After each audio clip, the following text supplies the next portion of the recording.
It's 6:00 p.m. on 9/20/2001. This is the regular meeting of the Clackamas Fire District #1 Board of Directors will now come to order per ORS 192.610 to 192.690 and per ORS 192.650. This meeting is being recorded. The video recording of this meeting will be placed on the Clackamas Fire website.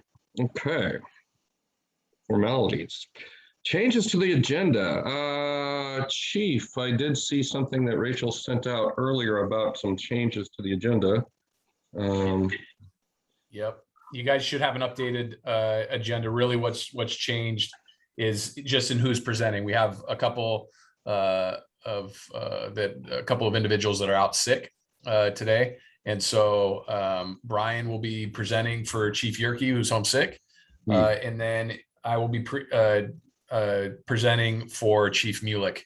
The other piece is Chief Stewart will take my place as far as the first reading of the, why is my mind skipping here? Because it's Monday. It is a Monday, bro. The board policy manual. So those are the only changes, and you should have copies of them. Okay, perfect. All right, thank you so much. Okay, minutes. Did everybody get a chance to look over the minutes? And does anybody have any comments about the minutes? No. Nope. Okay, great. Then that means the minutes stand as written by consensus. We're at public comment now. So Rachel, did anybody sign up for public comment for tonight? Yes, Mr. President, we did have Catherine sign up for public comment. So whenever you're ready, if you'd like, I can switch it so that Catherine can share her comment. Okay, Catherine, you have 3 minutes to address the board. Go right ahead. And Catherine, you should be able to, oh, perfect, there we go. Hi, everyone. So my name's Catherine Bossum. I'm here with my husband, Chris, and son, Dylan. Thank you so much for a brief moment of your time so that we could formally say thank you. On June 30th, we had a house fire. Our smoke detectors woke us up in the middle of the night. It was terrifying. I was shaking so much it was hard to call 911. My husband had grabbed the fire extinguisher and run downstairs to see if he could put out the fire, and he quickly realized it was too big and came up with his face covered in soot. As we stood across the street, huddled and praying, I was certain we were going to lose our entire house. The firefighters arrived quickly and rushed into our burning home without a moment's hesitation. I've always thought of firefighters as heroes, but being the direct recipient of their bravery and self-sacrifice, and knowing that if we had been trapped inside, they would have risked their lives to save ours, there really are no words to express the depth of our gratitude for saving our home and for what you do every day for our community. We were racking our brains to think of a way to say thank you. And we met a retired firefighter living in our apartment from Chicago. And he let us know about this meeting and about a fund that we could donate to help other people who have had house fires. This is Chris. I just want to jump in, say thanks as well. I keep seeing you guys at Safeway and thanking individual firefighters in person. But I just wanted to point out that I'm proud to live in a community here in Clackamas that supports our firefighters. And I just wanted to say thank you once again. Thank you so much for saving our house. Short and sweet. Oh boy, you guys are getting me choked up. I'm not going to be able to get through the rest of this meeting.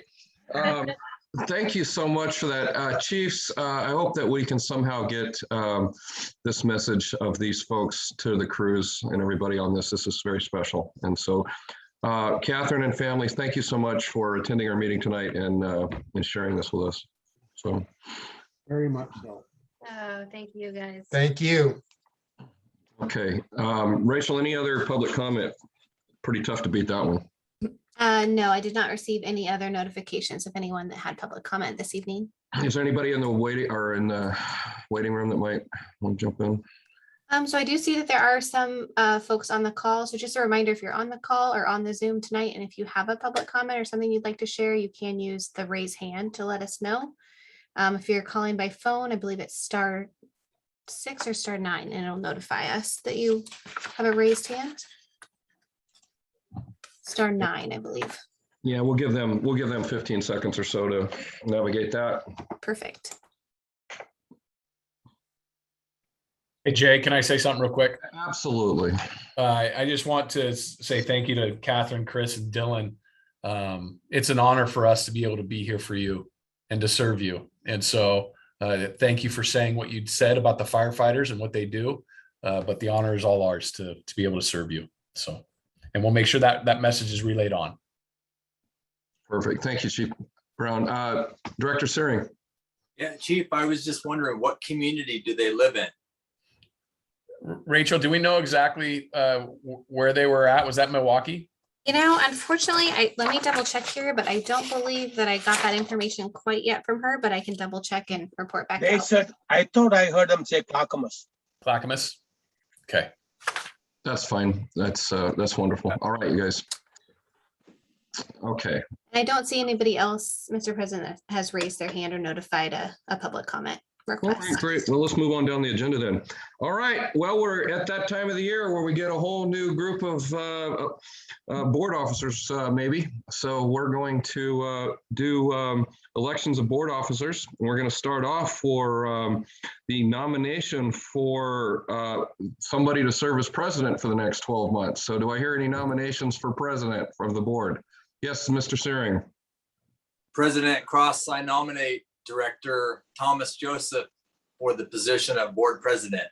Okay, we have a nomination for Thomas Joseph as board president. Do I hear any other nominations for president? Okay, any other nominations for president? And are there any other nominations for president? So hearing none, Thomas Joseph by, I guess, I don't know if that's consensus or lack of other nominations. Thomas Joseph is now the president for the next 12 months of the Clackamas board. Thank you very much, everybody. Thomas, the gavel is now yours. Thank you. Now, before I proceed with the rest of the nominations and the officers, I do have to say a couple words about our outgoing president. This is his first term as a board, Jay? Yeah, I started at the end of my first term and finished at the beginning of my second term, so correct. So he had nothing but challenges in his way. COVID, selection of the chief, and then came decision that he had to make several board decisions. But in spite of all that, he kept the entire board be aware, and his theme was inclusiveness in decision making, and appraise them of whatever is happening in the board in the district. So I salute you, Jay, for stepping up and took all the challenges, and you have handled that very well. But thank you. Thanks, Thomas. It was fun and it was a great learning experience, but I'm ready. It sure is. Yeah. Ready for you to start learning as well. I think this is my second or third time around, so I'll try to. But see, Jay, just because they found out I'm going to be elected, they already started calling in sick today. All right. So Chief, you need to send out a memo to the rest of the staff and the crew. I might look intimidating and terrorizing, but I'm not that bad. I'm on it, Thomas. I'm on it, Mr. President. Thank you. And again, it's my honor, and I will do my best to do what we can do. So now we have nominations are now open for the office of the vice president. Chris. President Joseph, I would be honored to nominate Director Wall to the position of Vice President of the board. Any other nominations for Vice President of the Office of Vice President? Since we have no other nominations by consent, Director Merlin Wall is elected to the position of Vice President. And now the nominations for Secretary Treasurer. Nominations are now open for the office of the Secretary Treasurer. Director Joseph, Jay here, I'd like to nominate Director Jim Searing as the Secretary Treasurer. Any other nominations for the Secretary Treasurer?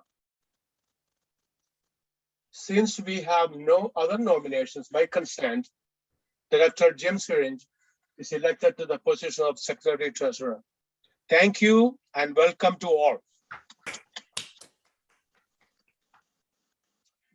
And I want to start our business item. It's going to be, but before we start our mission, I always take pride stating our fire district's mission to safely protect and preserve life and property, as we have seen the example today. So a business item is the presentation of Fire Prevention Month. Captain Carrie Shanklin. Hi there. Hello.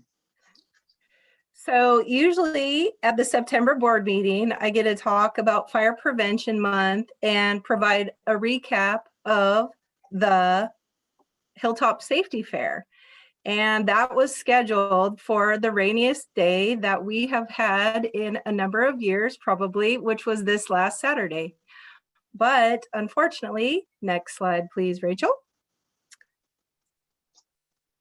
It was canceled this year just due to health and safety concerns.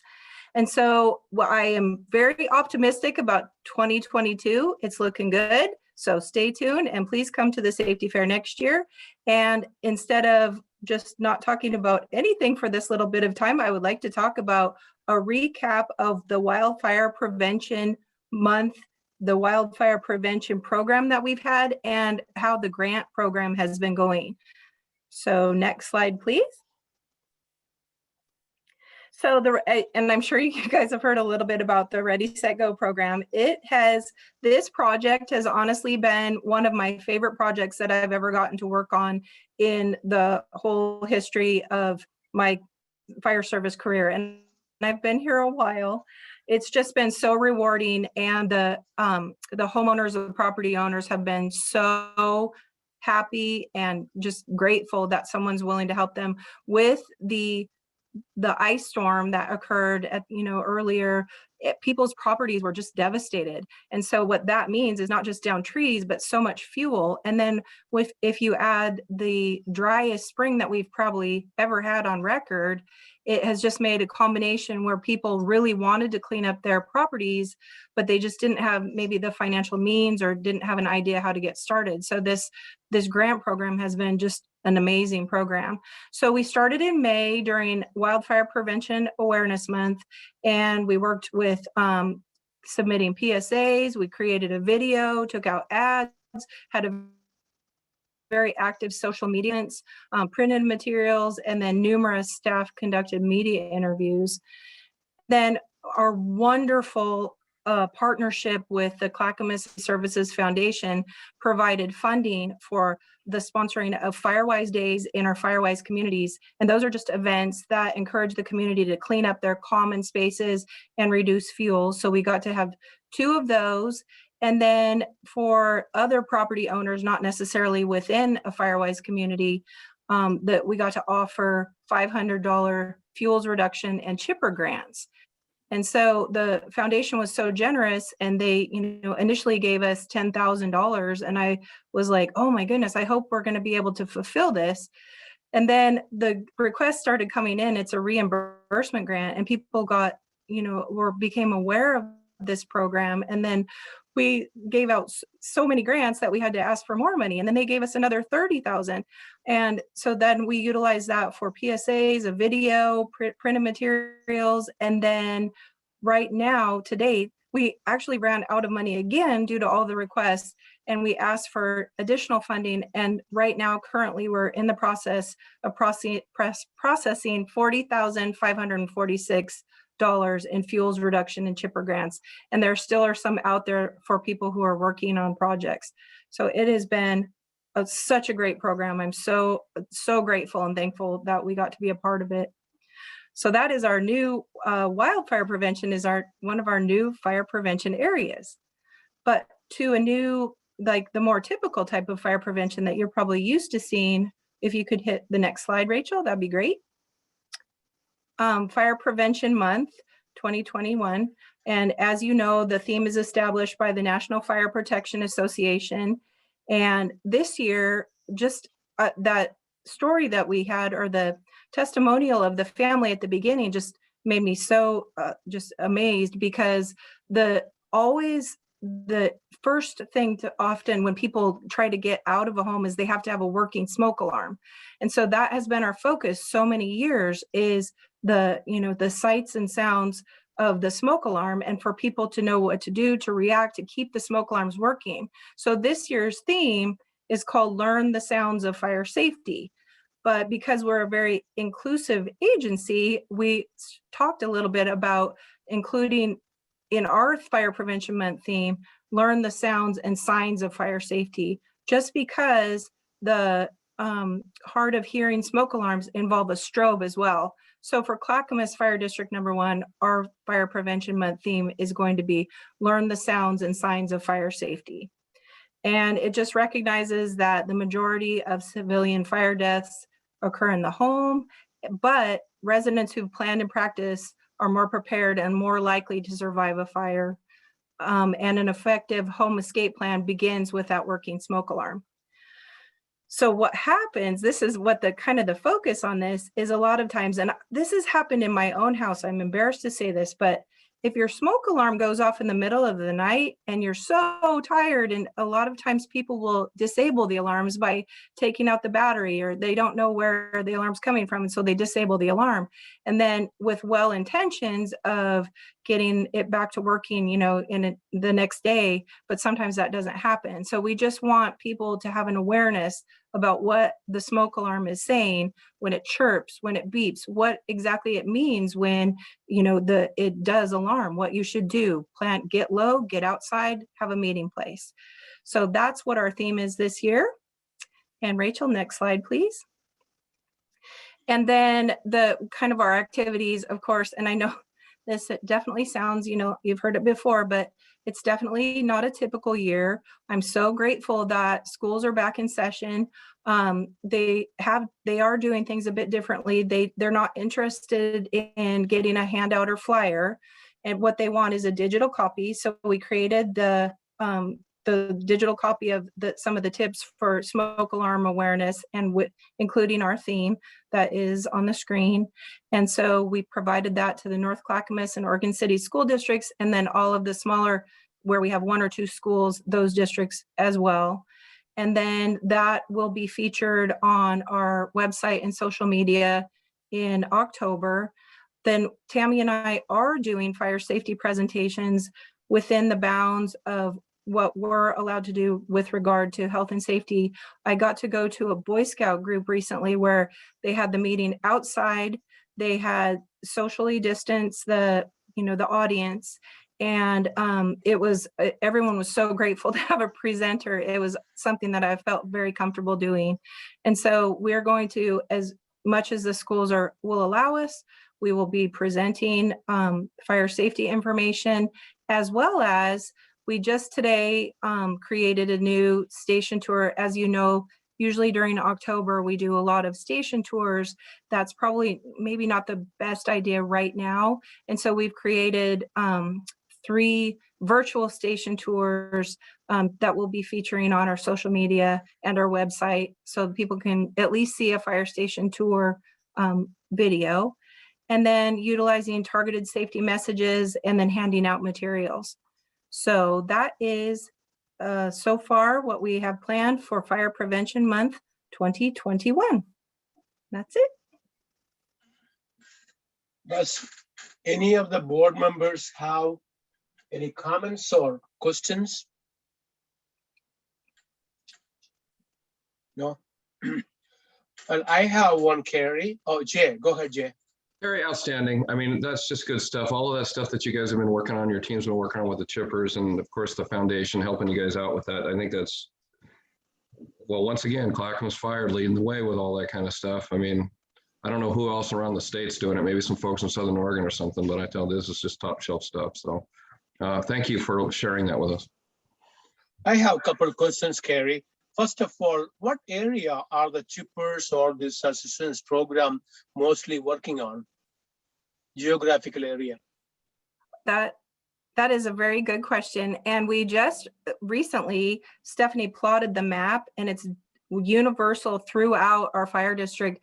Of course, maybe the bigger property owners, like so a little bit more rural, have been huge proponents of it. And then, but we've gotten some requests in Happy Valley, some of the people with common green spaces, even some of the property owners with, smaller, maybe half-acre lots have still, just been decimated by it. Anything that backs up to a green space. So the majority, I would say, would be more our rural citizens that are there, but it's universally distributed throughout our fire district. Great, thank you. In your literature, digital, do you include the private schools like LaSalle and other private schools? Yes, absolutely. And they're very receptive, and a lot of times they are very eager to have speakers as well. So yes, they are included. My last question is, for the last, I think 15 or 20 years, I can't remember exactly, we have installed over 2,000 smoke alarms in the mobile homes with the help working with the Rotary. With the COVID restrictions, do you anticipate that can happen this year, or would it be next year? I feel that at this point, just with the peak in the Delta variant, I think that probably some of the groups are a little bit on hold, but I am so looking forward to it. Those campaigns absolutely make a difference. And it's sometimes people that just can't, they don't know about smoke alarms, or they don't want to reach out. So I'm so hopeful at the earliest time that it's safe and practical to do so, that we start those campaigns again. I love those. Yeah, I personally can testify to some of those things you're talking about, disabling and removing or thinking that they are connected when they are not. So I understand. But thank you, Sherry. Do I hear a motion to approve the proclamation 2104 to designate the month of October 2021 as Fire Prevention Month with the theme, Learn the Sounds and Signs of Fire Safety? So moved, Jay. Moved. I'll second. Chris seconded. Rachel, please, any other comments or any questions? Rachel, please call the roll. Absolutely. Jay Cross, Yes. Chris Haas, Yes. Thomas Joseph, Yes. Marilyn Wall, Yes. Jim Searing. Yes. Thank you. Thank you so much, and it passed unanimously. The next item is request board approval of changes to the section 9.3 of board policy manual regarding moving the meeting time, starting time to 5 p.m. As we have discussed at length and we came to the consensus. So Assistant Chief Brian Stewart. Hi, good evening. Thank you, Mr. President, members of the board. As the business item states, we're looking to ratify or request the board to ratify a change to the board policy manual that discusses the start time of the business meetings or of our board meetings. This was originally brought to the board back in July of 2021 as an initial piece. And then last month, the board had discussion and consideration of it, and that was considered the first step of the policy change process. So coming back to you this evening would be the second step of that policy change process as required by the board policy manual. In your packet, you have the brief memo that was drafted by Division Chief Josh Yerke, as well as a copy of Article 9. The copy that you have includes a number of changes on it. Those are not under consideration at this moment. Those are carries over from the board policy manual changes that we will be discussing in a couple of business items. The one change that we would be asking you to ratify is, again, under section 9.3. And that is simply the strike through of 6 o'clock p.m. and the addition of 5:00 PM. And so our recommendation to the board is to make that adjustment. One of the items to note was last month, the board had conversation about potential trial periods for this. We did not put a recommendation in regards to a length of trial period, but in that consideration, the board always has the flexibility of coming back just through that two-step process if they decide that the 5:00 timeframe should be adjusted. Please let me know if you have any questions. Thank you. Does any board members have any comments or questions? Marilyn? I just want to point out, I assume the rest of the board members got this too, but I received citizen feedback from Dave McNeil, who is a constituent of ours, objecting to this change, just so that's on the record. Okay, thank you. Anybody else? Jim? I saw on tonight's meeting that Thelma was listening, and I was just curious if Thelma was able to do a raise hand and if she was willing to give us her thoughts as a citizen who attends just about every meeting. I saw that she was on tonight. So Rachel, if we could hear from her, if she's willing to say, I think I mentioned at the last meeting, I'm totally open to the 5 PM. I was more concerned if Jay and Chris, who, you know, have work schedules, if it was good with them, and if it's good with them, I'm good with anything. But I was just curious to hear from Thelma if she was willing and able to say something. And if you'd like, Mr. President and Thelma, I can switch you to the allow to talk if you would like to make a statement. Sure. Okay. That's how. So Thelma, if you would like to, you now should be able to use the mute or unmute if you would like to make a comment. Okay, I will make a comment. I said this when I was first asked about the change in time. I'm retired, and it doesn't make any difference what time you start your meeting. If I'm available, I come to the meeting, which is why I'm here tonight.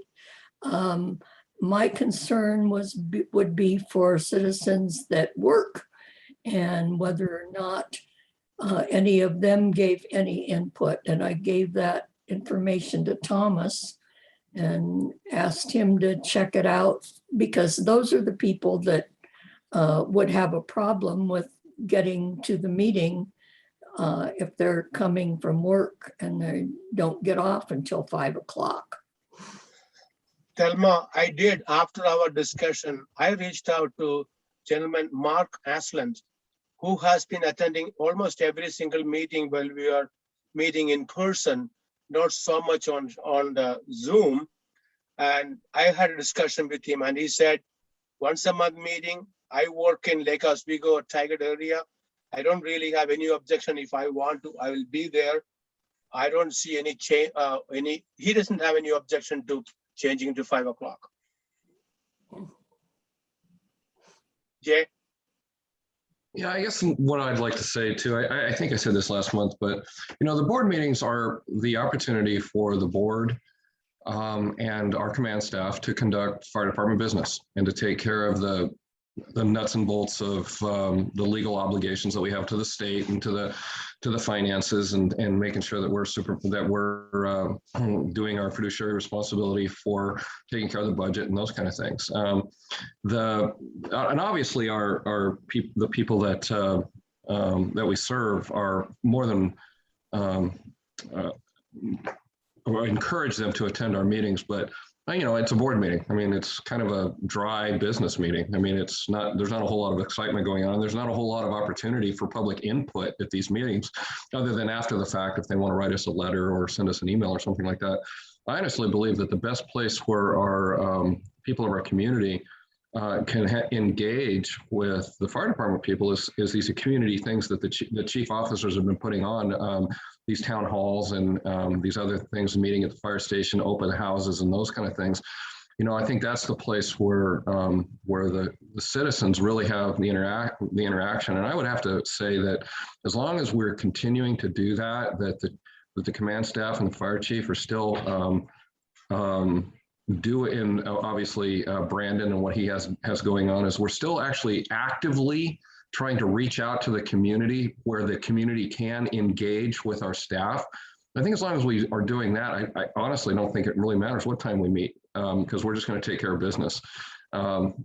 Just a business meeting. And so that's my thoughts on it. But I would also say that I think there would be a very, if our staff for whatever reason stopped or could not continue those community town halls and stuff like that, well, then of course we needed to be more flexible with our community being able to engage in this meeting. But that's kind of my take on it. I just think there's a better forum for our community to engage with our staff. That's all.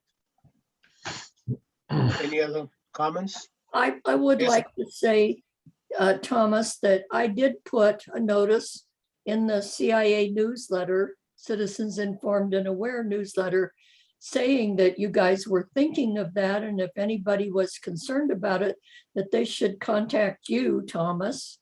I gave Yes. your email, and so that's why I say if anybody contacted you, then that would be the input. But other than that, that thing reaches about 700 people in our community here, and they read it. So evidently nobody was concerned about it. But yeah, I even put my cell phone number on that newsletter. That's right. Chris? Well, I guess on a couple of levels, I mean, tonight was a little unusual, but it was all I could do to get here. I stepped out of the shower about 5 minutes before I came online. I left Estacada at about 10 minutes after 5 tonight because I've got a machine going into prototype testing tomorrow. And as with most things, it wasn't ready, or it's not as far as I'd have liked to have been when I left. If I hadn't had this meeting, I'd still be there. Most times I could make this work, but I know this was originally brought, the chief was trying to get his staff home at an earlier hour, and I know that's a concern for us all.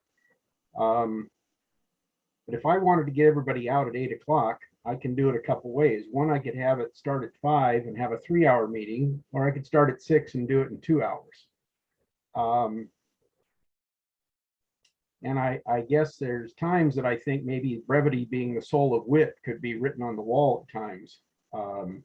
And we could wrap things up a little bit. I mean, I serve as chair of Sunrise Water Authority, and we seldom have a meeting go more than an hour and a half. Just because we kind of keep it to the basics. And I have since the beginning, I've always had a concern about moving these meetings earlier and earlier, just because it does make it more difficult to attend, whether people do or not. This is a public meeting. We're required to hold these, and they are done for the purpose of conducting this business in view of the public. So, I mean, to me, I think 6 o'clock is a pretty good compromise. And I would just say, if we wanted to get home at a reasonable time, everybody get through what they want to say as quickly as possible and get done a little sooner. So I guess for myself, I can make it work. Like I said, tonight was unusual, but I may very well close up this meeting and go back to Estacada to work on the machine, because I've got a testing crew coming from Iowa in the morning, and that thing has to be done. So whether I get home tonight after I do that is an open question. We'll see how it goes. It happens very rarely, Chris, but it has happened. We have had meetings until 9, 10 o'clock. There are items that need to be dealt with. And because we only meet once a month, it had to be taken care of. So the chief and the board, the staff expect us to give the guidance and about what need to be. So it's important that we discuss and understand what's going on. Again, I hear you, what you're saying. Any other comments or questions? Hearing none, does any board, I'd like to hear a motion to approve the revised Board of Directors Policy Manual to reflect the changed meeting time from 6 to 5, noted in the Article 9.3. Now remember, like Brian said, we at any time, it's up to the board to change these policies. This is not written in stone. It can be changed. If it doesn't work out to benefit the community or the board, we can always change it.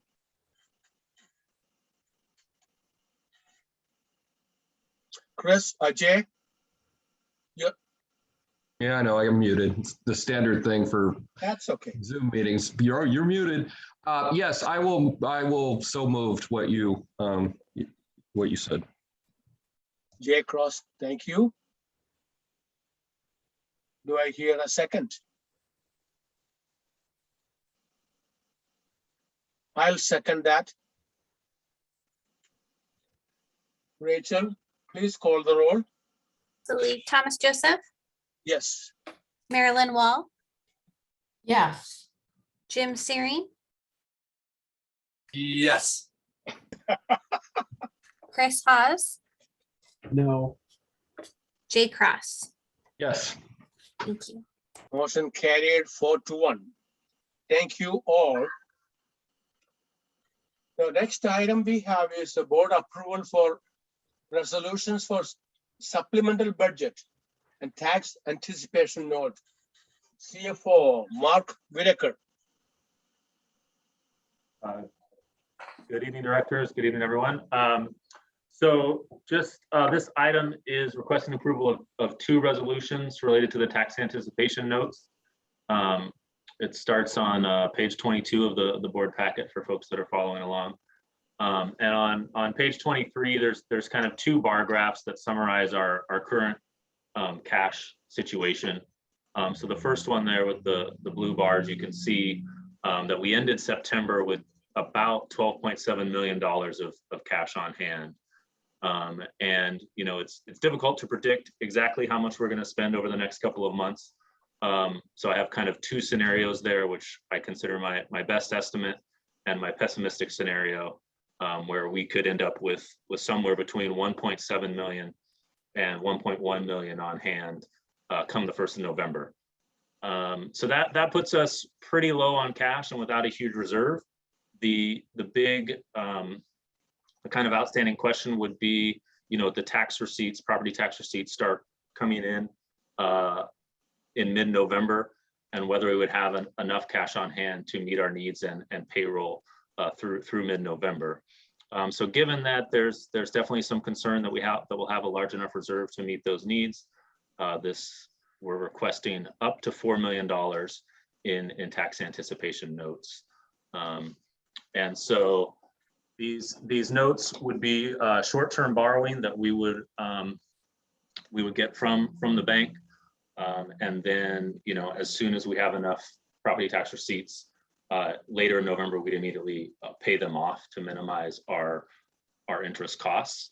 And, you know, the reason we need these, which kind of the second graph shows, is just that our beginning fund balance and cash balance at the beginning of the year is that it was pretty low, even lower than last year.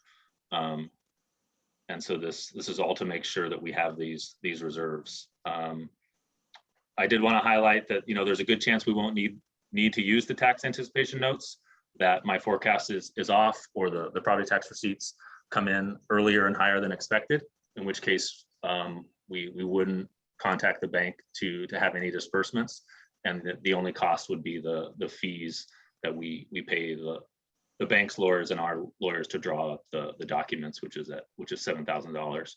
And then in the event we do draw the funds, the interest rate that we would lock in with the bank would be 1.18%.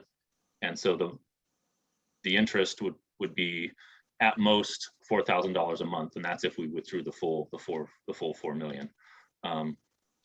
I think, you know, the only other thing I would add is it requires two resolutions, because we do, under Oregon's budget law, have to make sure that we have the interest for the borrowing in the budget. So we have a supplemental budget resolution to add that interest expense, and then we have the resolution to approve the tax anticipation notes. I think I'll leave it there in the interest of brevity, but happy to take any questions.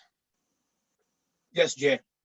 Yeah, Mark, this is my first experience with tax anticipation notes. So I didn't, honestly, 6 months ago, I didn't even know that word existed. So just help me. Does this work like kind of like a home equity line of credit where you just borrow what you need, and if you need to borrow it once a week, you borrow a little bit, and then when you get enough money to pay it back, you just pay it back? Or do you have to take a certain amount? Like I have to take $500,000 at lumps, and then if I need to go back and take another $500,000 lump, how does that work? Yeah, so it is kind of like that. So the agreement that we've reached with the bank is they would like us to make withdrawals in $1 million increments. And that's to basically each time we make a withdrawal, it's work and expense for them because it's a manual process for them to do that. So we had a couple different options about how we could do it, but that provides us with the most flexibility. So if we only needed $1 million, we could do a $1 million draw. If we found we needed another million later, we then could do that. It's not ideal because if we needed 1.2 million, we'd still need to borrow 2 million. But then immediately, we can turn around and pay off, the portion that we don't need. So that's how it works. It's not exactly like a home equity line in that once we pay the money back, we don't have the opportunity to borrow it again. So there's a limit on that if that makes sense. It doesn't go. So this is like a line of credit for the businesses? I think so. I mean, we can borrow up to the 4 million in $1 million increments through December. There's also a limit on when we have to borrow by, but we won't need the money into December. So. Okay. Anybody else? Hey, Mark, I just want to say thank you for that. That's helpful because that was kind of what I was thinking is if we needed $1.1 million, we have to borrow $2 million. And it's like, that kind of not really like that, but no, I get it. I appreciate the education. Thank you. Mark, I have another question. Marilyn, go ahead. Thank you, Thomas. Mark, first of all, I'd like to say thank you for your responses. I had sent Mark a number of inquiries about the TAN earlier, and he was very prompt and thorough in responding to them. One of them, though, what came up is the $7,000 that we have in legal fees. Does that include both sets of lawyers, or is that only our lawyers? That is both. We will pay the banks, underwriters, and lawyers as well. Thank you. That's all I had. Well, I have a question. You probably may not have the answer, but it says cash balance in all funds. If you look at the 2019 to 2020, has much better balance than the last year and this year. Any particular reason for that? The chart, it says cash balance all funds on page 2 of your report. Okay, so I think you're looking at my later financial report. Yes, I'm trying to find, but the second point, yeah. Yeah, and I don't have a good answer for that because that precedes me by a couple of years. Yes. But in forming my cash forecast or figuring out where I think we might be come November, I did kind of look at the historical revenues and expenditures throughout the fall to try to kind of get a feel for how our cash flow might work over the next couple of months. And I know that, and it might have been that period a couple of years ago, that there was kind of a large unexpected or unusual lump sum property tax payment that came in early one summer. And then there were also some conflagration reimbursements that came in early some other years. So there's always there is the potential always for kind of those one-off revenues that change the trajectory, right? Thank you very much. Any other comments, any other board members? Yes, Jim. Hi, Mark. First of all, I like the charts that you have in here. It's a different way to look at it than we've seen before. The cash balance by month chart, when you compare the November 1st, the last 3 current, and then the past 2 fiscal years, I guess it's the gift that keeps on giving from the previous administration. But boy, this number seems pretty staggering. It's so low compared to last year and 2 years ago, I guess. Is it, and I realize we walked away from the Estacada contract, so there's all that revenue lost and additional personnel that we absorbed, and that's probably part of the reason, in addition to maybe other stuff, but it seems kind of scary when you first look at it. Yeah, I mean, certainly, the Estacada revenue is a piece of it. It's relatively small, but that is less, monthly revenue than we had coming in last year. And whether I wouldn't term it as scary, we're able to go to the market, to the bank, and get this short-term loan at a very low cost. And it's just the timing of property tax receipts and how our system works. But you're right, ideally we would have a much larger beginning fund balance, and that's what we're going to work towards through fixing the deficit. But this cash figure speaks to where we're at today, but not towards what we're building to, and it doesn't change the overall picture of our budget, which is, yeah, we have that deficit identified, but we're working towards fixing it. So I just think it's a cost of doing business and waiting for these tax receipts to come in. So okay, thanks. Marilyn? I think Chris had his hand up first. Oh, Chris, I didn't see it, sorry. Well, I guess my question, Mark, because that's what I'm looking at, is basically what we would be doing to pay back these loans is we're using basically next year's revenues that should fund next year to pay this year's expenses with revenues that we don't have. So do we have a strategy in place for how we dig ourselves out of this hole? And I realize that's sort of a macro answer or a macro question, and you probably may not have the answer, but are we actively working on a figure out solution to recover? Because we'd be starting in the hole. right. So I think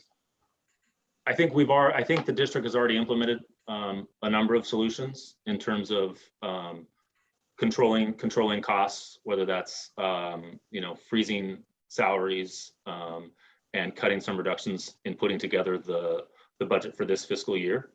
But I think we recognize that we need to do more. And so we're going to, obviously looking at the revenue picture and the expense picture going forward. The budget as it was passed had a deficit, and I think we'll want to, fix that and make sure that next year's budget doesn't, so that we start to build that cash balance up, so we don't need to borrow.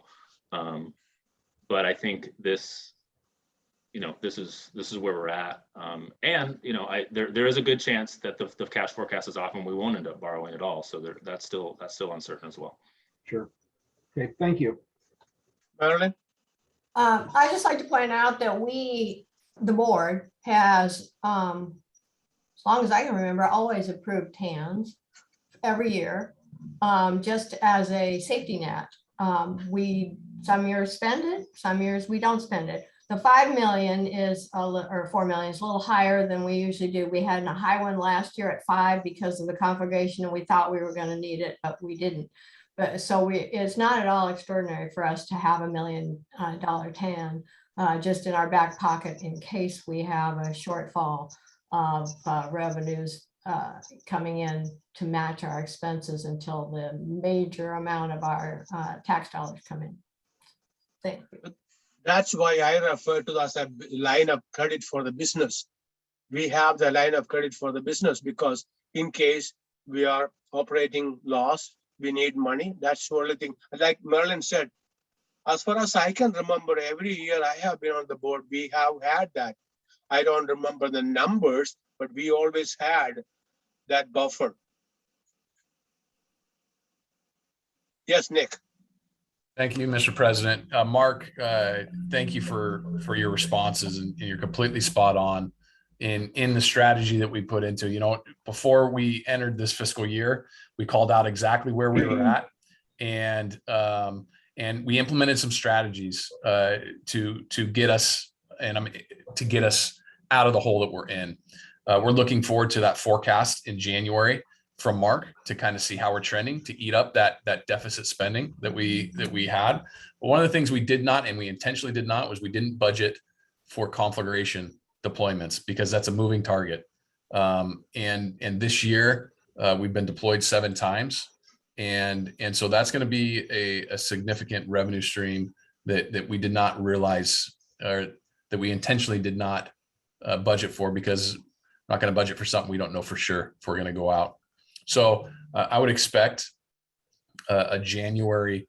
My hope is that our plan A, as far as strategy, Chris, to answer your question, is working, and we start to see in January that number shrinking as far as our deficit spending.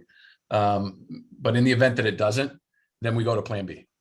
And so at a macro level, to answer your question, we have strategies that are in play at plan A, and we'll see if it works. If it doesn't, we got to go to plan B. So, but Mark, I'm excited about what he's doing, and he's walking into a lot of work, and he's doing a phenomenal job.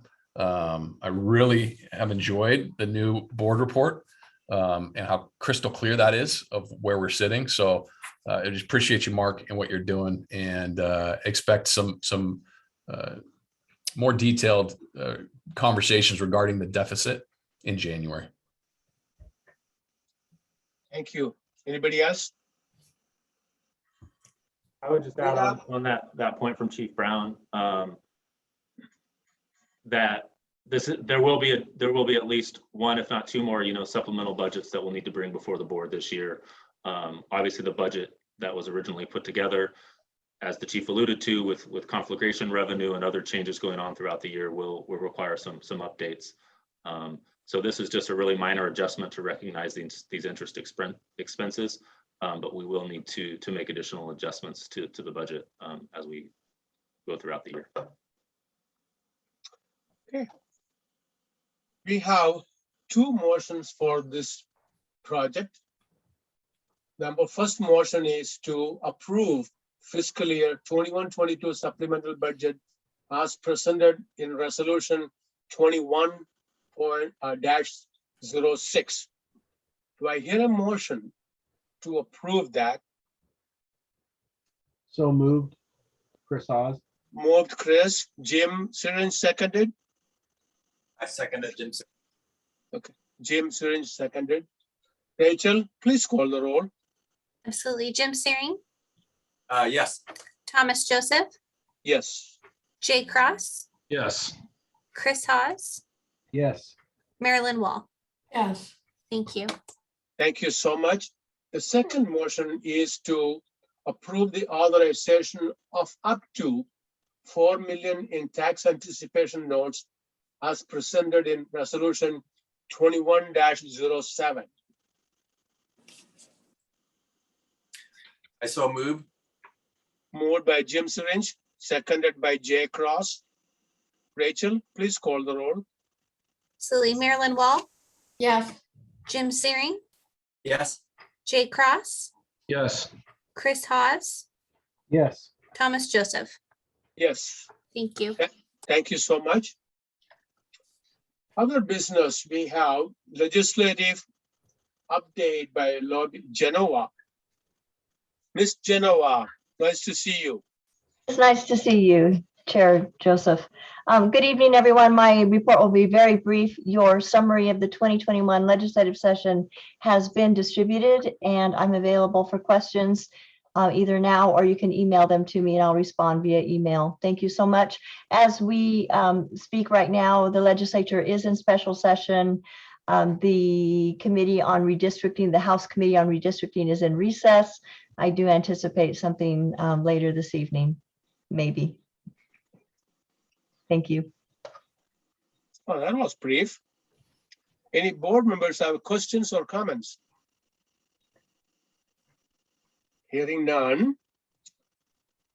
Assistant Chief Brian Stewart, we have the review at the first reading of the board policy manual. Yes, good evening again. Thank you.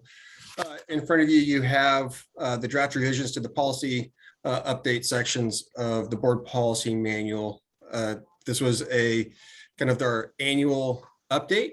This is, again, exclusive of the 5 o'clock change that was just approved by the board. So what I would ask is, as we go through this, please follow along. Unfortunately, with the packet and the policy manual, the packet itself, the page numbers get a little difficult. So what I'd like to do is spend some time highlighting the changes that have been made and answering questions as we go through. So this update starts with the section 1 of the policy statements and just updates to the date of when it was drafted. So again, this is 9/20 that you're referring to. And then the section 1 change. So the fire chief has selected walking away from a mission statement and looking at a purpose for the district, kind of a refocusing and re-engagement for the fire district. And you can see what was stricken out, but also underlined. And so the purpose of the fire district is to save lives and mitigate emergencies while bringing calm to chaos, to bring value to the communities we serve, and to make people's lives better. Yes, sir. You know, Chief Stewart, I think for me, one of the things that I had said in previous work sessions and stuff was that I wanted to see, I would have liked to have seen a mission statement that includes so many other aspects of what the fire district does, like mobile integrated health, what Amy Jo's got going on, some of the awesome work that our fire marshal's office is doing, of course, health and Heather's stuff like that. And I do believe that to some degree, our previous mission statement kind of overlooked some of that. So I just wanted to say, applaud you guys, the command staff, for kind of, thinking bigger and thinking of a mission statement that shows that we are bigger than just running EMS calls and putting fires out. And so I just want to say I appreciate that effort. So thank you. Thank you. Appreciate the comment. Next page. Yes, ma'am. This is a dynamic shift for me. I mean, we're suddenly, this is, by the way, the board policy manual. It is not Chief Brown's policy manual. It's ours. And so I hadn't, maybe the rest of you have engaged, but I didn't hear anything about this shift from a mission concept to a purpose concept. And I think I'd like to hear a little more from Chief Brown as to why this would be a suitable change for us. Yeah, so that is my fault, Marilyn. You guys will be sending out the purpose statement, our mission, and some values. It's we've been finalizing that as command and general staff, and I'll send those to you guys via email tomorrow. The focus on this, instead of a mission statement, I think mission is cliche. It has been utilized throughout the nation, and I want us. I feel a purpose statement shows the why we exist, and goes back into the why we're doing things. And so that is an oversight on me as far as not bringing this to you sooner. So I apologize. So are we jettisoning the vision statement as well? What? Is the vision statement gone as well then? Yeah, I'll send this to you tomorrow. Okay. And it'll give an opportunity for engagement between us and the second reading of the manual. Okay, thank you.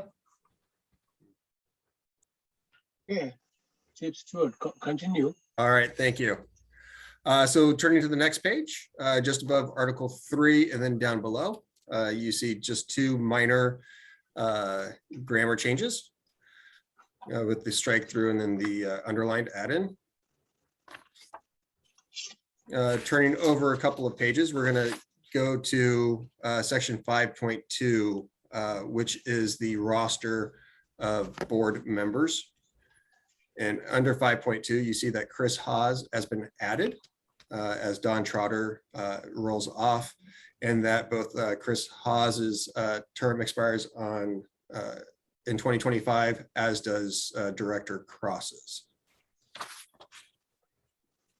Brian, I Yeah. have just a question. Ever since I came on, I think almost every year, this grammatical correction mistakes, why does it change? Why do we have to have that grammatical correction every year? Shouldn't that have been caught and be done? How did this error occur? Is it typing or is it something missed? That's a good question. And I would have to go back and look at each specific one. I think some are as individuals change, each person's background with grammar and writing is different. And for example, commas have been an oddly frequent conversation in the district. And in a list of items, do you include the Oxford comma after the second item and before the and? And depending where you went to school, there's different opinions. So, yeah, I mean, here's an example. Article 3, paragraph 2, we are correcting by the board and, now it says by board and. The comma was eliminated? yes, the comma was eliminated in that one. And again, I think this is, again, the reviewer that has done the work in this case looked at it and saw that the sentence that was written wasn't actually a list of things where you would expect that comma, but it was two individual clauses that were combined utilizing and. I have no problem with the changes every year, but are we spending money to an attorney every year for this? No, sir. No, these Okay. are changes that were done by staff. Okay, good. That's good. I feel comforting knowing that. Thank you for the question. So after 5.2, we'll turn the page. And again, you'll see in 5.7, just a shift there with the removal of the comma. And to me, it looks like potentially an extra space after that comma.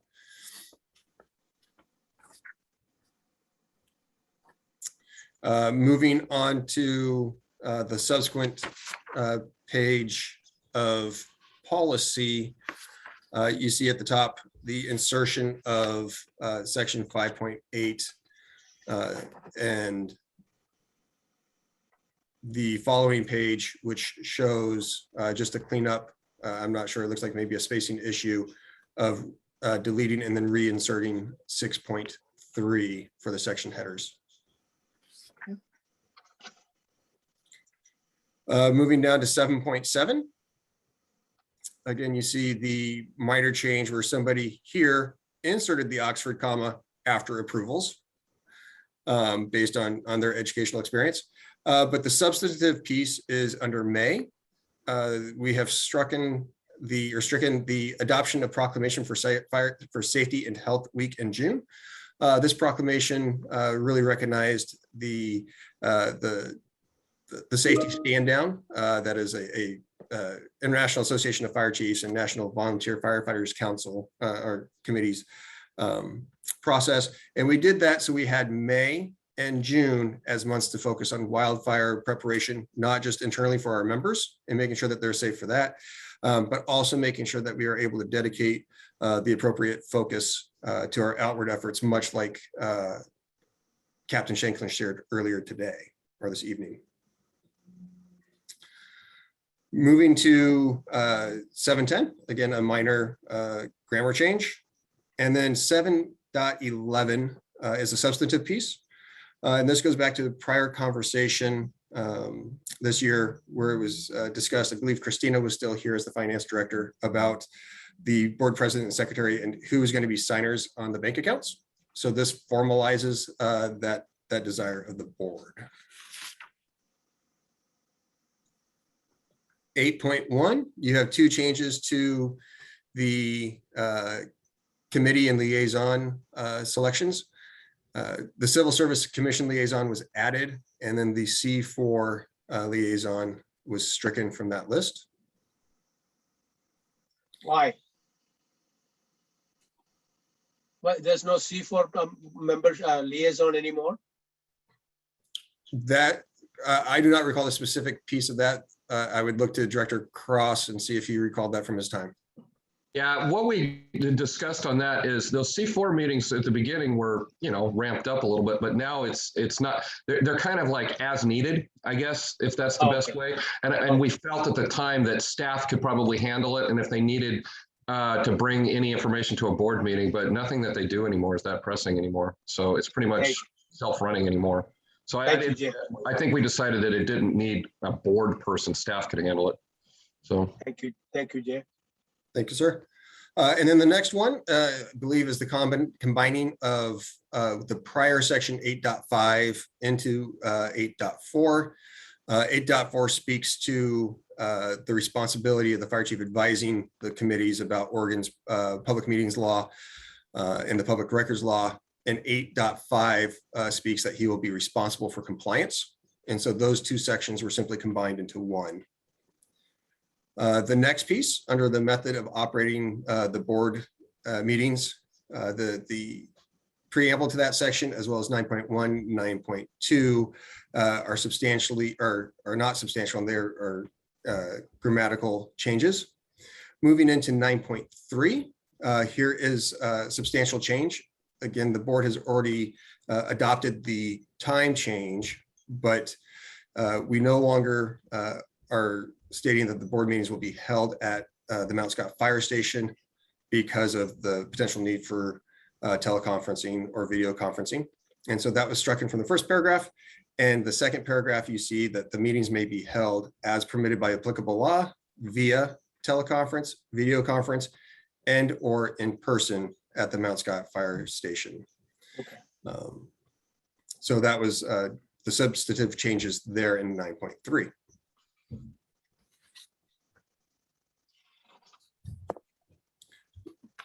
The next change you see is a strike through of 8.5 on the following page, which looked like an error there. And as I recall, I believe that was it for the changes until we get to 13.2, which is a few pages down the road, which again is a striking of a comma in that section. Following on Article 14.1, you see the insertion of a word, which was again to correct the grammar of that section. And that is the changes that are proposed in the policy section of the manual. There are two pieces that you don't have in front of you. At the end of the manual, you do have the Appendix A, which as committee assignments are made and or changed, you would see some updates, and certainly you would see the 21/2022 roster on there.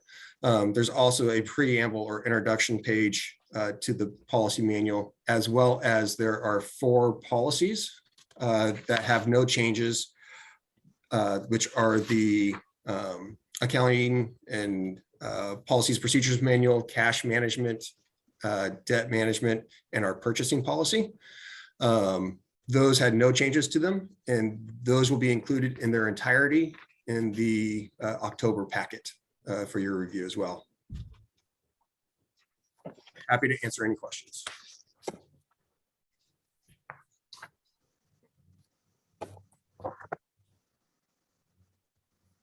Anybody has any comments or questions? Okay, hearing none. Thank you, everyone. Yes. Thanks, Brian. Nice job. Okay, Chief Brown, update us about Wildfire After Action review update. Thank you, President Joseph. Director Haas had his hand raised just before this. Do you want I didn't see. Oh, Chris, sorry. Just one thing on the Appendix A, the second column starts with 2, instead of 2020, 2021, it's 202, 2021. So unless we correct that, we're going to have another correction to make next year, and I'd like to avoid that as much as possible. Certainly, that'll be adjusted as the new committee assignments are identified for this year. And also, as Civil Service Commission liaison, Director Searing has been serving as that. Now it says we're not going to have one. And I thought that was a recent thing that from my conversations with them in my short time on the Civil Service Commission, and they thought that was a pretty good thing. So I was wondering why we didn't have one. No, or we didn't have them before, but now we do. That was introduced, I believe, in April. That's correct. It was introduced, Chris. Yeah, That's a new item that we introduced this year. And we are striking the Clackamas County Coordinating Committee C4 liaison. That's the one. Correct. that is- Correct. Jay? Yeah, Chris, and remember, October is the month where the president makes the committee assignment. So after the president makes the committee assignments next month, correct me if I'm wrong, anybody here, but I believe that's the way it works, is after the committee assignments are made or voluntold or however it works, then they'll just change that appendix to reflect that. So without going into the board policy manual and make sure that I'm right on that, but I think I am. So. Chris, with a couple of changes we made this year was to include the labor presentation during the meeting participation. And second was Civil Service Commission making attendance in the meeting or presentation or have a liaison. But we wanted to have again, that's one of the things that Jay has implemented this year is to the inclusiveness of all aspects of our district. Director or President Joseph, if I can make one other comment on the grammar changes, because the board's not the only folks that have recognized that depending on who reviews the documents, things can sway. So one of the items for the new administration is to work on a district style manual. So we will now have a style and expectation of how documents will be written. Are we going to include the comma before the and for list and those types of things? Chief Whiteley is going to be leading that process. So not only will it provide us style in terms of making sure that our documents are consistently presented, but that style manual will also include, and I'm not even going to try to remember the reference to it, but we'll also make sure that we are meeting the best practices and requirements for Americans with Disabilities Act. Making sure that our documents are accessible not just to people who are, have normal sight, but those who are colorblind and those types of things, to the extent that that we can make those available and easy to access under those circumstances. Chris, it's also taking consideration people with a pure English speaking accent. Never mind. Didn't get it. That's okay. Go ahead, Chris. I'm just put in mind in my file somewhere, I have from a general manager who took over an organization I was a part of quite some time ago, a memo about memos. He felt it necessary to issue a memo about the form from which memos would henceforth be formed. And I've kept it all these years for a very good reason. Yeah, I agree. Well, maybe you should, thank you, Brian. Anything else? Yeah, maybe you should send that to Doug so Doug can have a memo on how memos should be memoed. So that's the reason I've saved it. Okay, Brian, is there anything else? No, thank you, sir. Okay, Chief. Awesome. Thank you, President Joseph and members of the board. Since we are last week, we're a year away from the devastating fires of 2020. Since that time frame, we exposed our underbelly and we did an after action review, which was presented to the board. I believe it was February or March of last year. Since that time of the after action review, our staff and members of the Clackamas Fire family all have been heavily engaged in achieving the after action review and the 64 action items that were recommended from Chief Zagaris from CAL FIRE. There were 64 total action items, and every item has either been completed or substantially progress made in each one of those areas. The entire list will be completed with nothing left to be undone. A couple areas of highlights that we wanted to focus on were communications. We found that communications during the wildfire in our redundant system were lacking. We have a new VHF repeater at our Holcomb site that was installed by Dave McNeil, the letter from the gentleman you received that letter from. And we also have a new repeater to improve communication at our Highland Butte site. This is going to help in our redundancy as far as the C800 if that fails, to having VHF capabilities. C800 received a grant and will install an additional 6 sites at 6 towers to be an overlay that will interface with CCOM, LOCOM, and WACA. The 800 digital takes effect in December 8th. The fire district purchased 43 new VHF radios, which have been received and installed in the apparatuses. And we also have a consistent new VHF frequencies and programming that has been updated on all radios. Community involvement. Town hall meetings have occurred in our rural communities. We have 4 Firewise communities. The Ready, Set, Go program that Carrie talked about and Brandon's been pushing has been rolled out and updated on our website. Built Defensible Space Education Program, as Carrie alluded to, $50,000 worth of foundation money has been spent on a chipper program, and disaster relief coordinated through CERT and Milwaukee Elks. Operations wise, we have a resource list established. Reserve apparatus deployment has been reconstructed. Logistics will house all radios and MDCs for checking out. That way our mode of communication has been improved and is established through a dedicated system.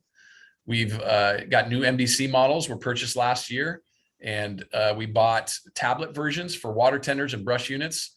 Before this event, we had no way of tracking water tenders and brush units. Now we do because they are equipped with GPS tracking. Upstaffing crews and accountability has been added with telestaff with special deploy. The use of IAPs, also known as incident action plans, have been utilized in all public disturbances, extreme heat events, large incidents, including crew daily logs. Worked with CCSO and Clackamas County on evacuation procedures. Helped with the Everbridge reverse 911 system and helped in guiding and cleaning up that process. And that has been tested by Clackamas County and CCOM and is up well and working well. Implementation of Crew 30, added a Type 3 engine, staffed Station 18 24/7. We've reestablished a relationship with ODF and the United States Forest Service. That has been one of the most awesome things that, of many that Chief Olson has done, but that relationship has never been better. And Chief Brent Olson is to thank for that. We've added members to the task force leader list and have many members trained to the division supervisor level, just getting task books signed off. Added more engine bosses into the system, and we are receiving a mile hose kit to be used by county resources, and that's going to be housed at logistics as well. I sped through that list really quickly. Just wanted to give an update that we've been moving and shaking on those 64 suggestions. We took it very serious, and we are better prepared now than we ever have in the event of wildland urban interface. But there's a lot of work that still needs to occur. And so I just wanted to give a quick update. We want to give a quick update a year later of where we're sitting, and ready to answer any questions if you have any. Jay? Yeah, Chief, outstanding. I mean, this is great. I mean, I actually was able to listen to the entire briefing that the chief did with Chief Charlton last year, and got to hear the whole thing and where you guys have gone. And I think this is outstanding. This is good stuff. The one question I do have for you, one of the things that seemed to have one of the biggest impacts was those in community engagements, the town halls and all the rest of the stuff. Be after the fact. And then to some degree going into the wildfire season this year. Just like to hear a few words from you on what is the plan for those community engagements moving forward, either going into the next year's fire season or whatever else you guys might have cooking when it comes to those public engagements. Yeah, I love that, Director Cross. Thank you. So what we had on the docket was October was going to be the next round of town hall meetings. And because of the Delta variant, we've had to shut those down. So I would expect that we'll have another round of town hall meetings working into next fire season as well. So expect those. Chief Whiteley, would you help me here? Do we have an established date? Was that April that we discussed that, or was that May that we have those next round? We don't have them locked in on a definite date yet, but I believe we were looking at May because that's Wildfire Prevention Month as well, to kind of tie in with that. Yes. The idea with this was to roll out a semi-annual basis, direct across with these town hall meetings, and see how they go from there. The first round of this has been phenomenal. We're getting between 100 and 120 people at every one of those town hall meetings and talking for about 3 hours, 2 to 3 hours with members of the public. It's so far proven to be very fruitful. It gives them an opportunity to have direct access and ask questions and to be able to get direct feedback. They've been very, very fortunate. We've been very fortunate to have those, and they've proven to be very fruitful. Super big shout out to Chief Whiteley and Chief Paxton on helping those set those up and organize them. We really made a full frontal assault to not only the communities for town hall meetings, but also to the city councils. And a lot of times we were double booked at night, and so we just divided and conquered. But it's been very very successful to date, and we are liking that format and getting a lot of positive feedback from it. Thank you. Any other questions or comments? Oh, sorry, I got something happened. Okay. Hearing none, but board committee and liaison reports.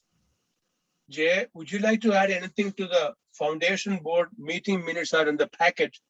Anything else you want to add to that? No, I think, I mean, I got my wires crossed a little bit last month on some dates, so I think probably just looking at that. Yeah, I plan on attending the next meeting as well whenever that happens. So that's all I have. So thank you. Okay, great. Thank you. Division and department reports. Chief Brown. Awesome. Thank you so much. I am going to, the main rollout today is going to be Health and Safety Chief Goodrich as far as the safety and wellness. But I am going to have Brandon speak a little bit on the governmental services and the actions that we've taken this last month regarding the COVID mandate from the governor. I will we'll go to Brandon first, and then we'll turn it over to Heather after Brandon's done. But before we get there, I just want to just bring something to the board. With last week, we lost a brother firefighter from Forest Grove Fire Department. He died of cancer.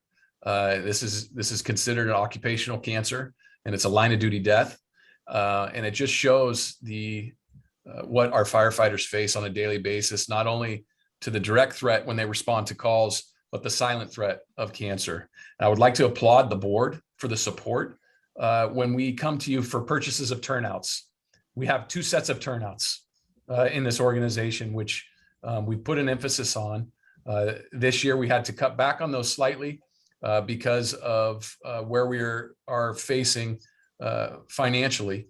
But the focus is to get back to where we need to be with that. Our firefighters face a lot, and I just would like to thank the board for their continual support regarding when we come to you for big purchases for turnouts. And I just, would like to, as you see us wearing black bands over the badges, just want you to know what that's representing. That's Captain Ilg out of Forest Grove and dying in the line of duty. We'll turn it over to Brandon at this time. Thank you, Chief. Good evening, directors. Just a brief update from Government Services and Public Information. Obviously, a lot was happening in the month of August, and as we moved into the first couple of weeks of September with the vaccine mandates, and we were also full swing into the 2021 wildfire season. We took the opportunity to work with Genoa to make contact with a couple of our state representatives, as well as Clackamas County Chair Tootie Smith, to sort of better understand the impacts of the vaccine mandate and perhaps what that could do to our organization. So we had the opportunity to sit with both of the two representatives as well as the chair to talk about the impacts to service delivery. So we really kept it at a high level, but really wanted to explain sort of what that might look like to our organization as we move through this mandate. Also, it was just great FaceTime to meet those representatives and then also talk about our response to the 2021 wildfire season. At that time, it was very front of mind for a lot of the community and the representatives included. So it was a time well spent, as well as the time with the chair, Tootie Smith, to talk about those exact same topics. So Chief, if there's anything else you'd like to elaborate on that.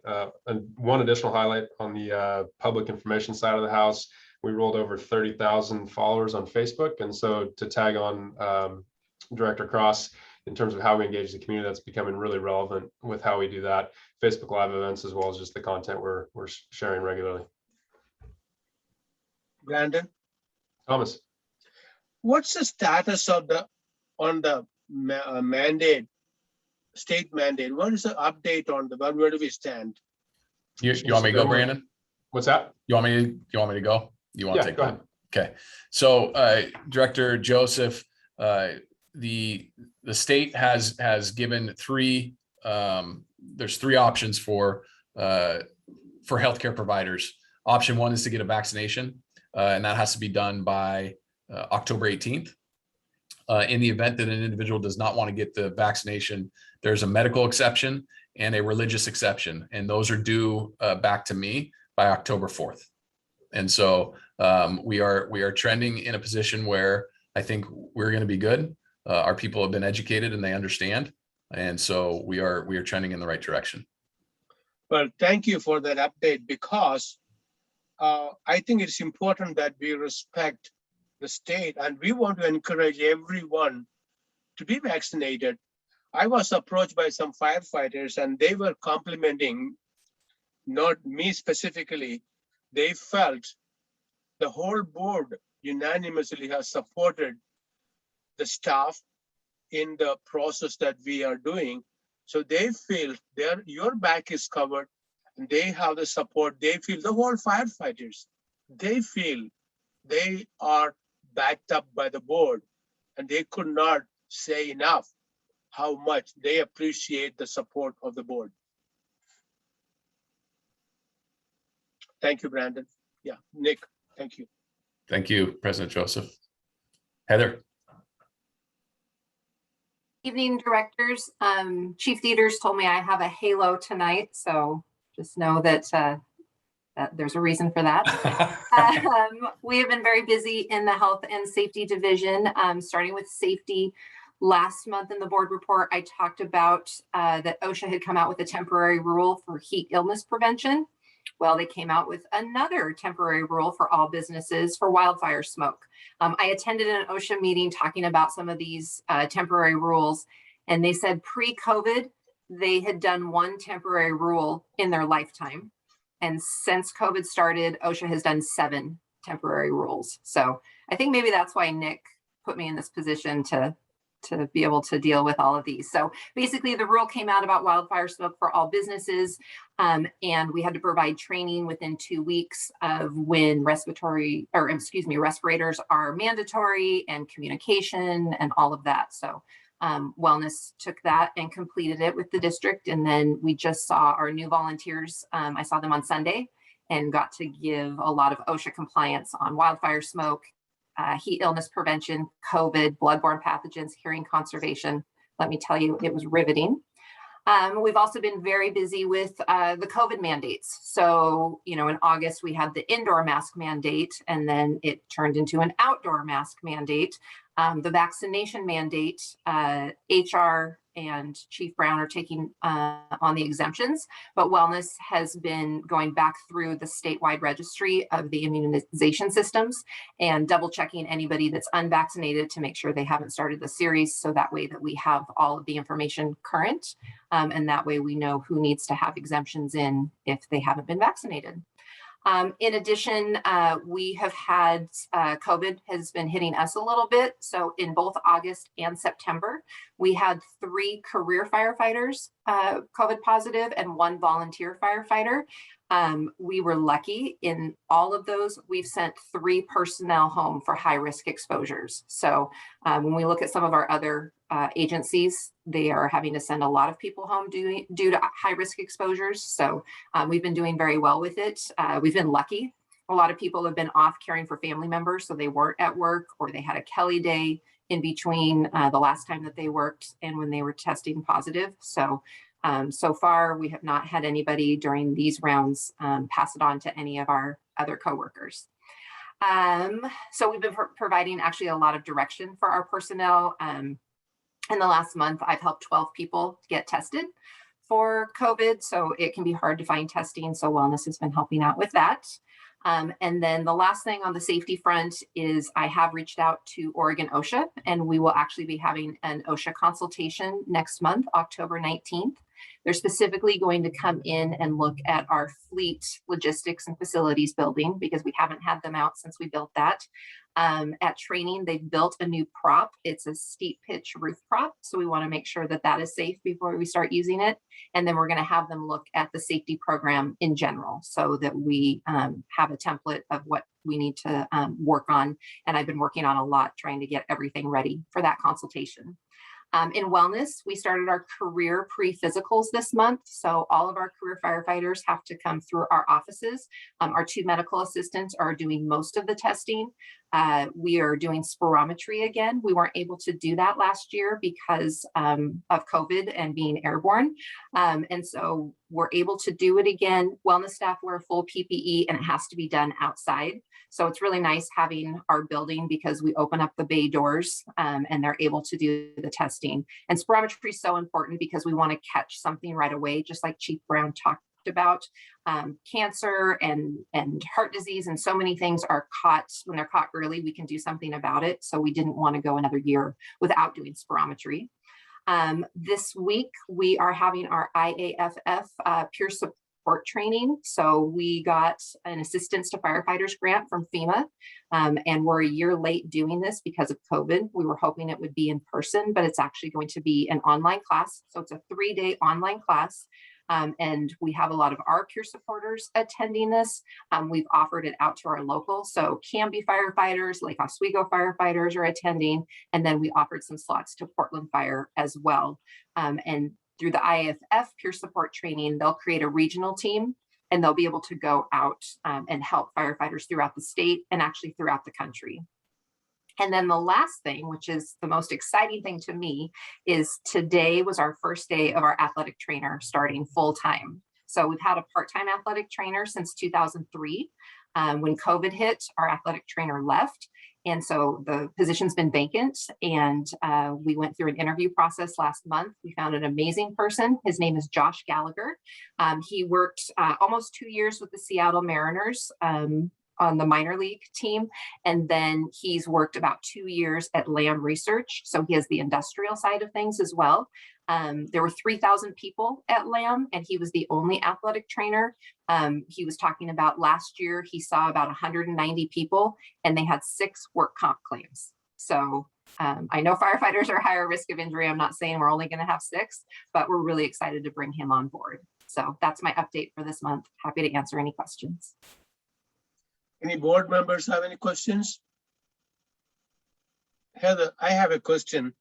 When we request for an inspection by OSHA, would they come as an advisory capacity, or are they looking at a punitive?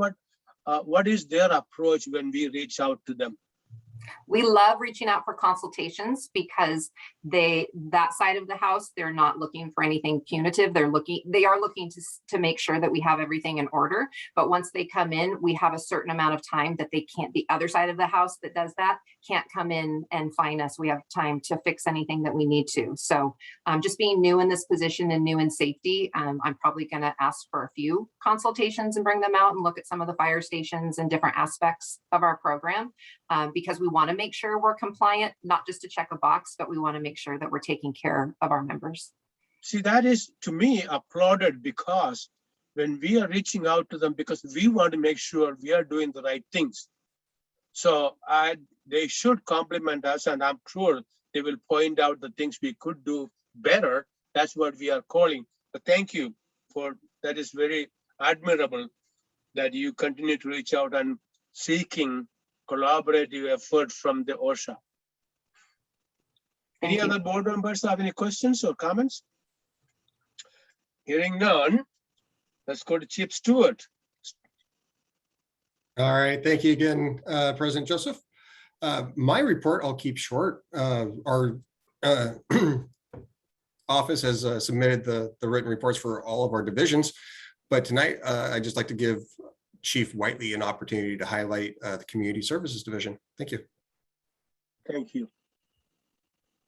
All right, perfect. Thank you, Chief Stewart. Mr. President, members of the board, appreciate the opportunity to briefly share on some of the stuff we have going on in community services. Director Cross, your references and your timing with the community outreach is quite timely based on this. So as we talked about, we did have several of those town halls over the last couple months, and we will continue to be doing those. We did have a great response.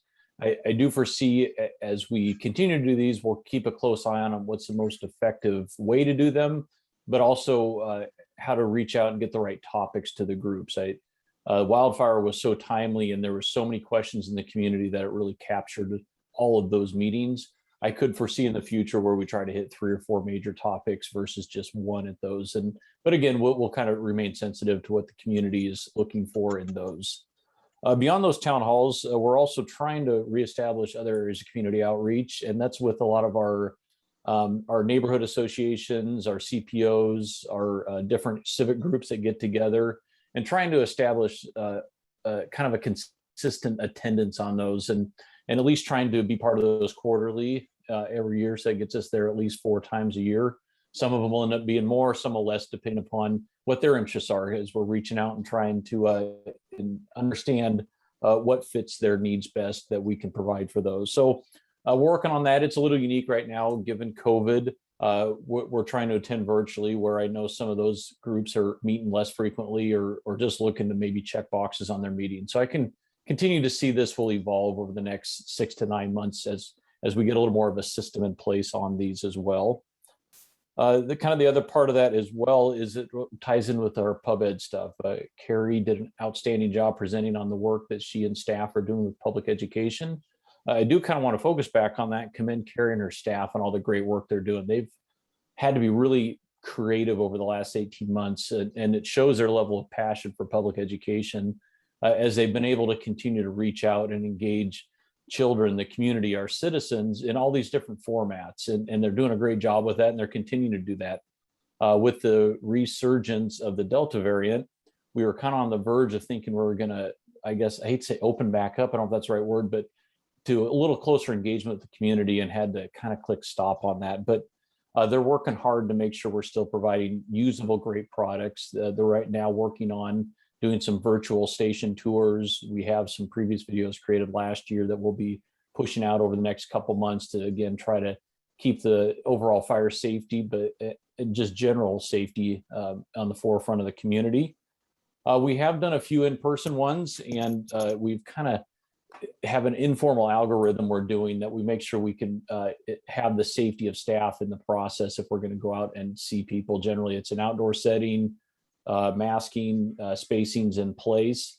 We're very careful what we're asking our crews to participate in with the community. As Heather referenced, we have had some COVID cases internal, but compared to other agencies, we've been very successful in limiting how COVID has impacted our staff being at work. So we want to continue to be sensitive to that and not run a high risk exposure. Though engaging with the community is very valuable, it's not worth having multiple people get COVID over it. So we're being very careful on what we're asking our crews to participate in and attend on that piece. Those are some of the highlights. And I would be remiss if I didn't talk about this on behalf of former Director Trotter. In April, we have the foundation auction. It's April 2nd at Gray Gables. So I think he'd be happy I shared that with everybody. So please mark your calendars. I've been happy to answer any questions anybody has for me. Doug, Yes, sir. Oh, before I say, any other board members have any questions or comments? Okay. Does the community paramedic program, does that come under your jurisdiction? It does not. I guess the community part would seem like it spills over, but that is primarily an EMS program. Oh, is it? Working under Chief Santos. I see. Okay, thank you so much. Absolutely. CFO, Mark Whitaker. Sure. Hello again. So this month, I'd really just like to highlight the board packet includes a slightly revamped finance report to kind of show how we're doing so far this fiscal year. And so in the packet, there's a series of bar charts that just kind of show our experience so far through the end of August compared to how we were performing budget-wise or revenue expense-wise through the end of August and the last 2 fiscal years. So in general, I mean, it's early in the fiscal year, so I don't think you can draw too many conclusions from it. But there aren't any terrible outliers either. Most of our expenses are at or below where we were at the previous fiscal year, which, given this is only through August, is a pretty good sign, because you're not seeing much of the overtime or other things from last fiscal year when the wildfires hit in September yet. The revenue is down a little bit, which could be attributable to Estacada and just the timing of some one-time payments that we're expecting from the state for wildfire reimbursement. But in general, I don't want to spend a lot of time on the specific questions, but my goal is to try to make this report a little more accessible and easy to look at, so that folks can quickly look at it and get a sense of where we're at. So far, through the end of August, that's just 16.6% of the budget year. So there's still a lot to come. So, any board members, any comments or questions? Mark, you are making progress, and we are very happy. Office of the Emergency Services information is in the board packet. I don't see Chief Santos or Mulek here. Are they, Nick? No, they're both absent tonight. Okay. Now we have a shop steward, Andrew Gordian. Can you make an appearance, Andrew? Thank you, President. President. Yes. Let's see here. I have some notes. So one of our members, Station 1 Lieutenant Brett Yeager, experienced a medical event that resulted in him spending 2 weeks in the hospital. Thankfully, he is resting and recovering at home now. I want to give a special kudos to Lieutenant Mark Gaiman for all the support and updates regarding Brett. We have had countless members step up to support Brett and his family with financial donations for food and miscellaneous expenses. Brett lives in Eugene, so Local 1159 coordinated with Eugene Springfield firefighters, Local 815. That was Brett's last local when he worked for Eugene. We made sure that they were aware of Brett's situation, and they were very supportive and provided a liaison for communications. The Clackamas Firefighters Flower Fund sent flowers to Brett's wife, Amy, along with donations for food and other expenses. The vaccine mandate. So we've been very busy with the mandate. We've provided 2 Zoom meetings to members to answer questions and provide feedback from legal counsel about the mandate and how the OHA is enforcing the mandate. We've been working closely with our fire districts to ensure all members that wanted to get vaccinated or needed guidance on exception letters were provided support. All of Local M59's officers have spent many hours on the phone with members discussing the mandate and answering questions. Bargaining. We hosted a webinar to update membership on the bargaining status and details of the contract. Membership will vote on the contract starting this week. Those polls will be open for 6 days. We provided flowers via the Clackamas Firefighter Flower Fund to 3 members for deaths in the family, and AMR Clackamas for their loss of Matt Brown, a 20-year dispatcher who died of COVID-19 last week. As Chief Brown mentioned, Forest Grove Fire Captain Rick Ilg, a local 1660 member, died this week of brain cancer.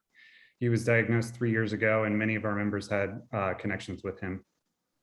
Lastly, we would like to congratulate Rob Rector on his retirement. Rob will receive his shadow box this month for his service. Rob was an original Oak Lodge firefighter and promoted to captain. He finished his career as the captain of Station 17, and we wish Rob the very best in retirement. That's all for my report this month. I'm happy to answer any questions. Thank you, Andrew. Any board members have any questions or comments? Okay, thank you so much. Volunteer Services Battalion Chief Steve Dieters. Now, so when is it taking effect, Nick? Or when is he becoming assistant chief? He will be promoted during the promotional ceremony that we are going to have in October. It will take effect in November. So all the expenses for the party will be by the people like Steve and all? Yeah, Steve's doing a party and he is buying the food and everything. I thought so. Yes. Yeah. Okay, Steve. Well, good evening, directors. And first off, Thomas, congratulations on your hard-fought election process there. My report is as submitted. A few things to highlight. The training for the group really consisted of some wildland training and a lot of hose evolutions for the month. And then EMS was environmental emergencies and then toxicology. And then the support group also did equipment familiarization.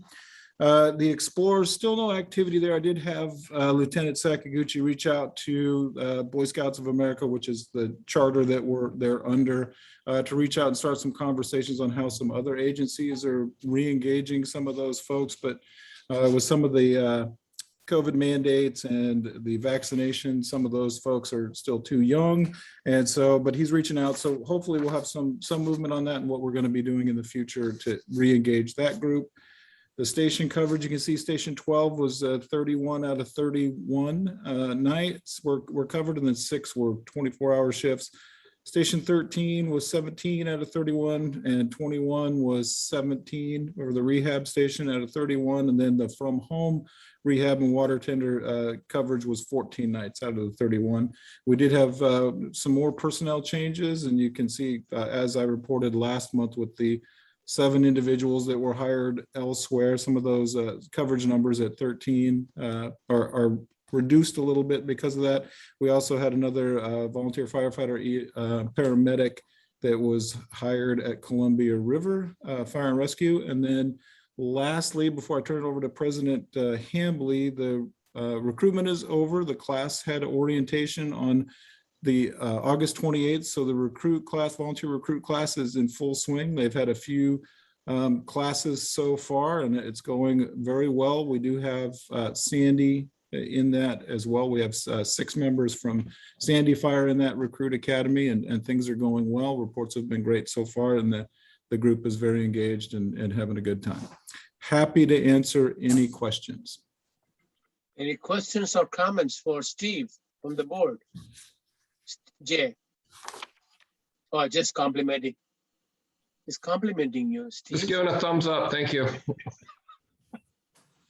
Thank you. Thank you. Thank you. Volunteer Association report, President Kirk Hambly. Thank you, Mr. President and members of the board, and congratulations, President Joseph and the other officers on your new positions. In August, the Volunteer Association participated in 2 public events. Probably the most in 1 month and a year and a half. August 3rd was National Night Out. Volunteer staff brushed 312, 313, and rehab 321. Historically, this has been a lot of fun. My favorite public event to join in on, and volunteers I spoke to that participated said it was as fun as always. August 9th was the Boring Dole annual celebration. This event had heavy turnout. Volunteer Dale Miller took the antique out and entered it in their parade, and then Brush 312 staffed with 3 volunteers, and Engine 314 did standby for EMS. Appreciate your time, and I can address any questions. Anybody has any questions? Just a quick comment. Kurt, I want to tell you, when you first started doing the presentations to the board, you had a lot of shaking in your voice and you were nervous. And tonight you sounded awesome and there was no shaking in your voice and you did an outstanding job. So keep up the great work, man. You're doing All right, thank you, sir. I personally want to thank some of the officers like Deanne Cordes and Oscar and Michael Carlson. You guys were not speaking, but we want to thank you for your attendance and presence. And I knew you came out because of the election night. I knew that. So thank you. Thank you. Any correspondences are included in the package. Any other information item from the board or anybody? Well, hearing none, we adjourn the meeting. The next Board of Directors meeting will be on Monday, October 18th.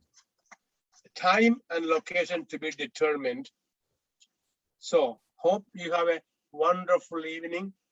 And Jay, once again, I really want to thank you for your leadership. It was a challenge and an experience and learning itself, but you have done an outstanding job. Thank you. Thank you, Thomas. Meeting is adjourned. Night. Good night. Good night, everyone.